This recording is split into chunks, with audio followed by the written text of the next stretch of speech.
안녕하세요. 축구 전문 기자 한준입니다. 손흥민 선수가 이야기했던 축구의 마법이 이루어질 수 있는 기적 같은 경우의 수가 갖춰져 가고 있습니다. 에스턴 빌라가 최근 공식 경기 5연속 무승, 프리미어리그 3경기 연속 무승의 늪에 빠지면서 토트넘이 챔피언스리그 진출권을 얻을 수 있는 신라 같은 가능성이 살아났습니다. 우나이 에메리 감독과 함께 돌풍의 행보를 이어가고 있는 에스턴 빌라가 올 시즌 마지막 홈 경기였던 리버풀과의 경기에서 무승부를 기록했는데요.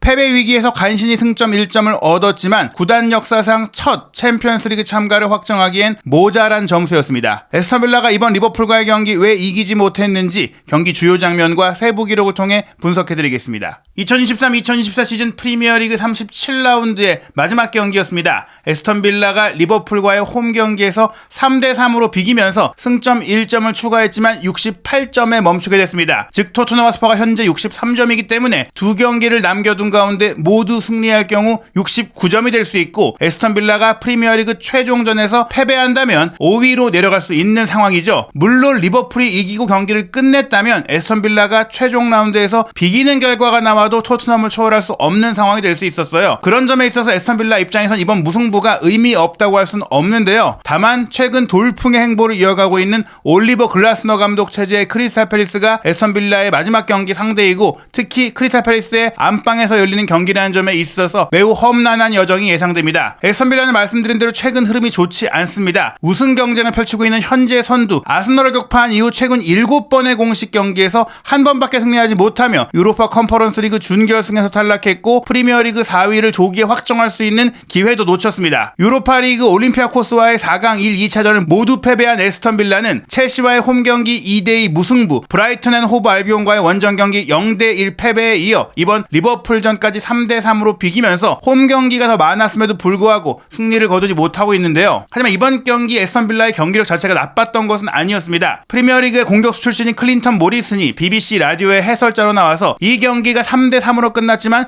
6대6이 될 수도 있었다. 그만큼 양팀이 많은 기회를 만들었지만 그 기회를 놓쳤다고 하면서 에스턴 빌라가 화끈한 공격 축구 그리고 환상적인 경기를 보여줬다며 올 시즌 내내 그랬다고 칭찬했습니다. 특히 우나이 에메리 감독이 올 시즌에 에스턴 빌라에서 해낸 일이 대단하다고 했는데요. 지난 시즌 도중에 부임해서 현재까지 꾸준히 반짝 돌풍이 아니라 본인의 지도력이 확실하다는 것을 입증했던 결과죠. 어떻게 보면 풍부한 경험을 갖고 있는 베테랑 감독으로서의 능력을 이제 보여줬다고 볼 수 있는데요. 클린턴 모리슨은 시즌 시작 당시만 하더라도 에스턴 빌라가 4위로 챔피언스리그에 나갈 거라고 말했다면 모두가 웃었을 것이라고 하면서 현재의 순위와 성적은 에메리 감독과 에스턴 빌라의 선수단에게는 공정한 일이다라고 하며 챔피언스리그에 나갈 자격이 있는 그런 경기력과 시즌을 치르고 있다고 얘기했습니다. 또 다른 BBC 해설자인 리 블레이크만 같은 경우도 에스턴 빌라가 챔피언스리그 진출에 아주 가까워졌다라고 이야기를 하면서 사실상 이 골득실자까지 고려한다면 만약 토트넘이 남은 두 경기를 다 이긴다고 하더라도 에스턴 빌라가 크리스탈 팰리스와의 마지막 경기 비기기만 해도 챔피언스리그에 나설 수 있기 때문에 절대적으로 유리한 상황이라고 소개했는데요. 이날 경기 세부 기록을 살펴보시면 에스턴 빌라의 기대 득점이 3.36골, 리버풀의 기대 득점이 1.73골로 사실상 에스턴 빌라가 4대2 정도로 이길 수 있는 경기 내용이었습니다. 볼 점유율은 원정팀인 리버풀이 59%로 가져갔지만 슈팅 숫자는 19대 14로 에스턴 빌라가 더 많았고요. 다만 유효 슈팅이 5대 7로 결정력에 있어서 이날 경기는 아쉬운 면들이 있었어요. 더 많은 19개의 슈팅을 뿌리면서 에스턴 빌라의 19개 슈팅 중에 무려 16개가 상대 박스 안에서 나왔을 정도로 에스턴 빌라의 공격이 더 날카로웠다고 할 수 있고요. 또한 양팀의 빅찬스가 3개씩이었는데 리버풀 같은 경우에는 한 차례 빅찬스 미스 외에 2차례는 성공을 시켰지만 에스턴 빌라는 3개의 빅찬스를 모두 놓쳤다는 점에 있어서 정말 6골 정도를 넣을 수 있는 경기력이었다고 볼 수 있겠습니다. 이로 인해 유리겐 클롭 감독은 올 시즌을 끝으로 프리미어리그 무대를 떠나게 되는데 우나이 에메리 감독을 상대로는 감독 경력에서 한 번도 이기지 못한 채 프리미어리그를 마치게 됐습니다. 이날 경기 양팀의 선발 명단을 살펴보면 에스턴 빌라 4-2-3-1로 경기했는데요. 득점과 도움 모두 최고의 활약을 펼치고 있는 잉글랜드 스트라이커 올리 왓킨스를 최전방에 두고 주장인 중앙 미드필더 존 맥긴을 왼쪽 측면 공격수로 배치하고 발빠른 윙어 무사 디아비를 처진 공격수로 그리고 또 다른 빠른 윙포워드 레온 베일리를 오른쪽에 배치하면서 좀 기형적인 형태의 비대칭 2선 3인을 배치했습니다. 이런 에메리 감독의 전술적인 부분은 존 맥긴이 전진 배치되어 있지만 전방 압박을 하는 역할을 맡고 또 디아비가 본래 측면 공격수이지만 중앙 공간에서 와킨스를 지원하면서 최전방으로 올라가는 와킨스가 왼쪽 측면으로 또 이동하는 커트아웃 플레이를 유도하면서 상대 수비에 혼란을 야기했던 정말 기가 막힌 전략이었고요. 두 명의 중앙 미드필드는 수비적인 역할이 뛰어난 더글라스 루이스 그리고 공격 전개력과 결정력까지 좋은 유리 틸레망스를 배치했습니다. 포백라인은 리카디뉴, 파우 토레스, 디에고 카를로스 그리고 에즈리 콘사 선수를 배치했는데 센터백도 가능한 콘사를 오른쪽 풀백으로 두고 측면 공격력이 좋은 디뉴를 왼쪽 풀백에 놨습니다. 그리고 2022 카타르 월드컵 골든글러브 수상자인 아르헨티나 대표 골키퍼 에밀리아노 마르티네스가 골문을 지켰는데요. 리버풀은 4-3-3으로 경기했습니다. 이날 경기 학포를 가짜 9번으로 두고 왼쪽에 루이스 디아스, 오른쪽에 무함마드 살라를 배치했고요. 3명의 중앙 미드필드로 메갈리스터, 엔도, 하비 엘리엇, 포백라인에 왼쪽 풀백으로 조고메스, 그리고 센터백은 판다이크와 콴사, 오른쪽 풀백으로는 트렌트 알렉산더 아놀드가 배치됐습니다. 이날 경기 에스턴 빌라는 말씀드린 대로 왓킨스가 왼쪽 측면을 넓게 이동하고 베일리와 디아비가 오른쪽과 중앙 지역을 번갈아 움직이면서 수비 간격을 벌리는 역할들을 했고요. 왼쪽 측면 공격수로 배치된 존 맥기는 사실상 왼쪽 메잘라 역할을 맡았고 디뉴 선수가 오버래핑할 때 그 뒤를 커버하는 역할까지 맡았습니다. 그리고 더글라스 디아스가 두 센터백 앞을 보호하고 유리 틸레망스가 전진해서 후방 조율사로 역할을 했는데요. 콘사 같은 경우도 오버래핑하기보다는 오른쪽 센터백과 같은 역할들을 맡았죠. 이것은 리버풀의 오른쪽 공격 살라를 대응하기 위한 맥긴의 배치라고 할 수 있고 또 콘사 같은 경우도 디아스를 막기 위한 배치라고 볼 수 있겠습니다. 상대 대응 전략이 가능하다는 것 역시 에스턴 빌라가 공격적인 플레이 그리고 빌드업을 강조하면서도 성적을 곧바로 낼 수 있는 이유라고 할 수 있겠는데요. 이날 경기 세부 기록에서 또 하나 흥미로운 부분들은 개겐 프레싱의 리버풀이 에스턴 빌라보다 높은 5개의 하이 턴오버를 기록했지만 그 하이 턴오버에서 하나의 슈팅도 가져가지 못할 정도로 에스턴 빌라는 자기 진영에서 공을 빼앗기더라도 빠르게 수비를 정비하는 모습을 보였는데요. 반면 에스턴 빌라는 하이 턴오버가 3개에 불과했지만 그 3개를 모두 슈팅으로 연결하는 매우 날카로운 정밀한 공격을 보여줬습니다. 이날 경기 전반전을 리드한 리버풀이 전반전의 공격 위협도까지도 높았지만 후반전 들어서는 완전히 쫓아가기 위한 결과가 절실했던 에스턴 빌라가 위협도와 기대점을 모두 뒤집는 결과가 나왔는데요. 사실 리버풀이 경기 시작 2분 만에 실질적으로는 1분여 만에 행운의 선제골을 얻게 된 것이 에스턴 빌라 입장에서는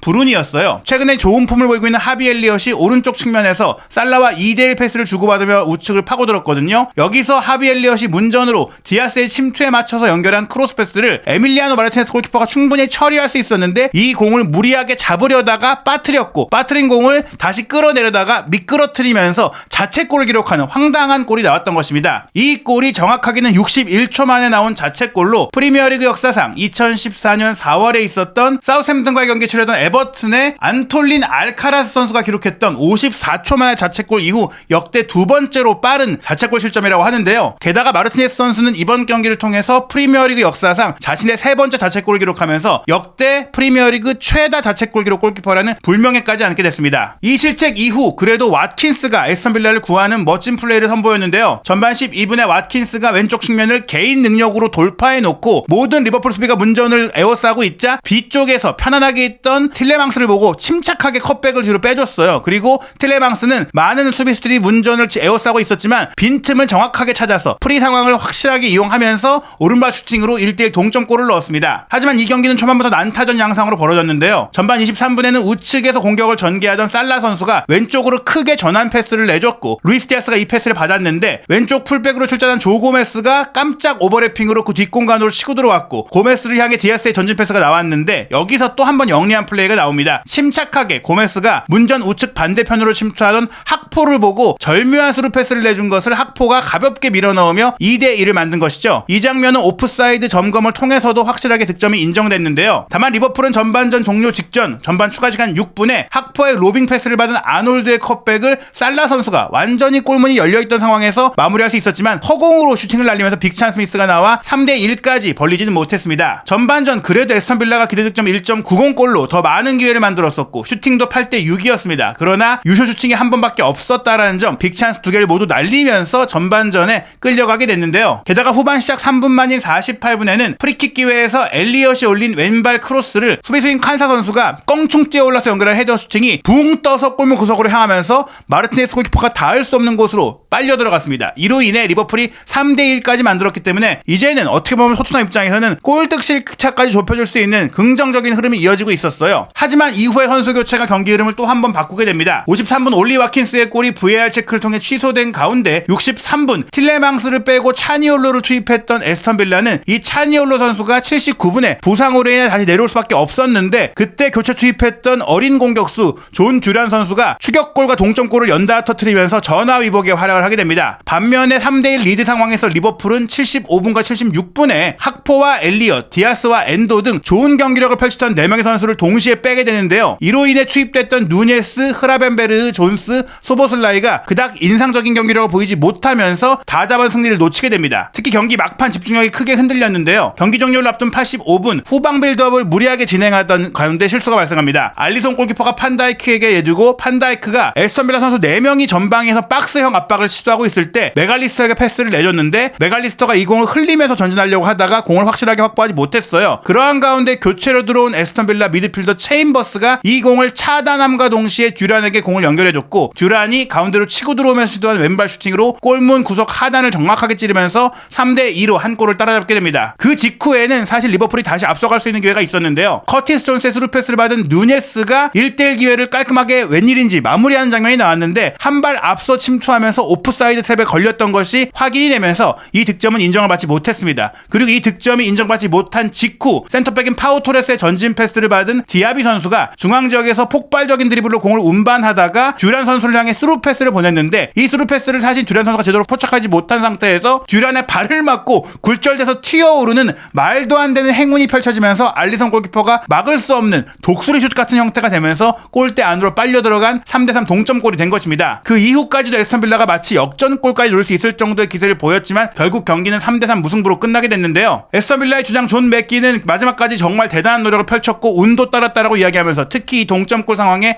행운을 이야기했습니다. 선수들이 고통의 장벽을 뚫고 경기를 치르느라 힘든 몇 주였다고 하면서 그리스 원정을 다녀왔던 올림피아코스와의 컨퍼런스 리그라든지 또 그 앞서 릴과의 8강전을 포함한 빠듯한 일정 속에 팀이 흔들렸지만 결국에는 나아갈 수 있었다라고 만족감을 표했습니다. 교체로 들어와서 2골을 기록한 듀란에 대해서는 빅 존이라고 말하면서 미치광이 같았다. 상대 선수들이 맞기에는 악몽 같은 선수일 것이다라고 이야기했습니다. 에스턴 빌라가 과거 유러피언컵 시절에는 최고의 대회인 챔피언스리그 무대에 전신을 밟은 적은 있지만 챔피언스리그라는 이름으로 개편된 이후에는 진출한 적이 없거든요. 맥긴 역시 우리 선수들 중 일부는 챔피언스리그에 한 번도 가까이 가본 적도 없다라고 하면서 에메리 감독이 우리를 정말 대단한 정신으로 무장시켰다. 많은 사람들이 우리를 무시했고 우리를 챔피언스리그 진출권 후보로 보지 않았다. 하지만 우리는 결국 이뤄내고 있다라고 말했습니다. 그리고 내일 한국 시간으로 5월 15일 새벽에 있을 맨시티와 토트넘의 경기에서는 우리가 맨시티의 유니폼을 입고 응원하겠다고 말했는데요. 즉 이 경기 맨시티가 이기거나 혹은 맨시티가 지지만 않아도 에스턴 빌라는 자동으로 다음 시즌 챔피언스리그 진출, 구단 창단 후 처음으로 챔피언스리그 본선 무대에 나갈 수 있게 되는 대단한 역사를 만들게 되는 것입니다. 그 역사가 이루어질지 아니면 손흥민 선수가 원했던 축구의 마법, 챔피언스리그 진출 기적의 길이 토트넘에게 열릴지 바로 내일 경기가 중요한데요. 5월 15일 수요일 새벽 4시 토트넘과 맨시티의 경기 결과가 아주 중요해졌습니다. 그리고 프리미어리그 마지막 라운드는 5월 20일 월요일 0시에 일제히 열리게 되는데요. 토트넘은 최하위인 셰필드 유나이티드와 원정 경기이기 때문에 승리가 유력시되고 에스턴 빌라 같은 경우에는 최근 돌풍을 일으키고 있는 크리스탈 팰리스와 원정 경기이기 때문에 패배할 가능성도 결코 배제할 수가 없습니다. 팰리스 같은 경우에는 글라스너 감독 부임 후 상승세를 통해서 그 이후 기록으로 보자면 아스널, 맨시티 다음으로 많은 승점을 얻은 팀이고요. 이 경기 물론 걸린 것은 없지만 에스턴 빌라를 이길 경우에는 10위 안으로 들어오면서 시즌을 마칠 수가 있기 때문에 또 마지막 홈 경기라는 점에 있어서 허투루 치르지 않을 수가 있습니다. 토트넘이 기적처럼 맨시티만 잡아낸다면 챔피언스리그 진출 경쟁, 이번 시즌 마지막 라운드 아스널과 맨시티의 우승 경쟁만큼이나 아주